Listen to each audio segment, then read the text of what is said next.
राज्यातील सर्वसामान्यांची जीवनवाहिनी असणाऱ्या एसटीच्या बस स्थानकांचा कायापालट आता महाराष्ट्र औद्योगिक विकास महामंडळ अर्थात एमआयडीसी मार्फत केला जाणार आहे।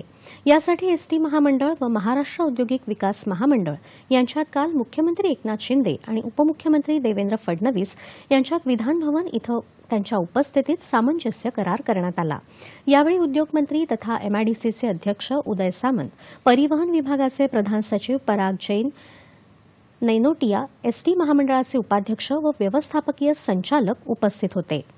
हिंदू हृदय सम्राट बाळासाहेब ठाकरे स्वच्छ सुंदर बस स्थानक अभियानाअंतर्गत राज्यातील या 193 बस स्थानकांचं सौंदर्यीकरण आणि सुशोभीकरण होणार आहे। यासाठी एमआयडीसी आणि एसटी महामंडळ यांच्या दरम्यान 600 कोटी रुपयांचा सामंजस्य करार करण्यात आला।